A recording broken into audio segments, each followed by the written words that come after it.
Chapter 48.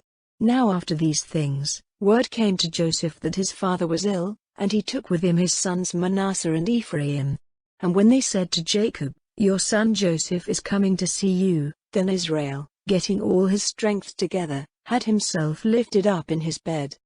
And Jacob said to Joseph, "God, the ruler of all, came to me in a vision at Luz in the land of Canaan, and gave me his blessing, and said to me, Truly, I will make you fertile and give you increase and will make of you a great family of nations.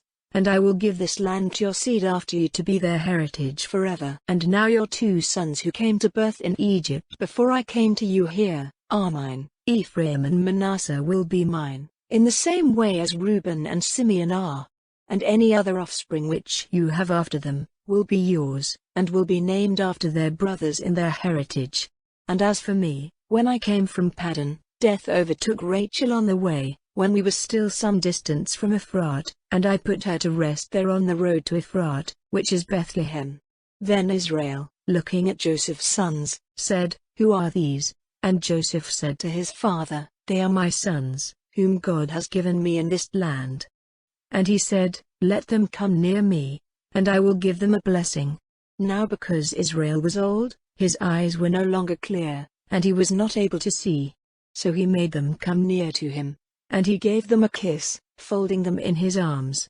And Israel said to Joseph, I had no hope of seeing your face again, but God in his mercy has let me see you and your children. Then Joseph took them from between his knees, and went down on his face to the earth. Then taking Ephraim with his right hand, Joseph put him at Israel's left side, and with his left hand he put Manasseh at Israel's right side, placing them near him.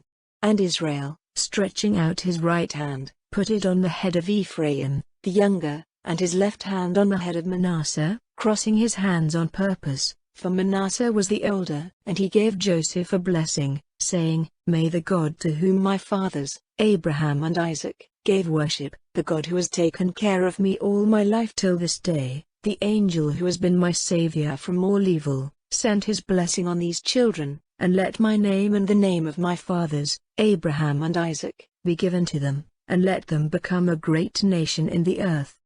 Now when Joseph saw that his father had put his right hand on the head of Ephraim, it did not seem right to him, and lifting his father's hand he would have put it on the head of Manasseh. And Joseph said to his father, Not so, my father, for this is the older, put your right hand on his head. But his father would not, saying, I am doing it on purpose, my son. He will certainly become a nation and a great one, but his younger brother will be greater than he, and his seed will become a great family of nations. So he gave them his blessing that day, saying, You will be the sign of blessing in Israel. For they will say, May God make you like Ephraim and Manasseh, and he put Ephraim before Manasseh. Then Israel said to Joseph, Now my death is near, but God will be with you, guiding you back to the land of your fathers. And I have given you more than your brothers, even Shechem as your heritage, which I took from the Amorites with my sword and my bow.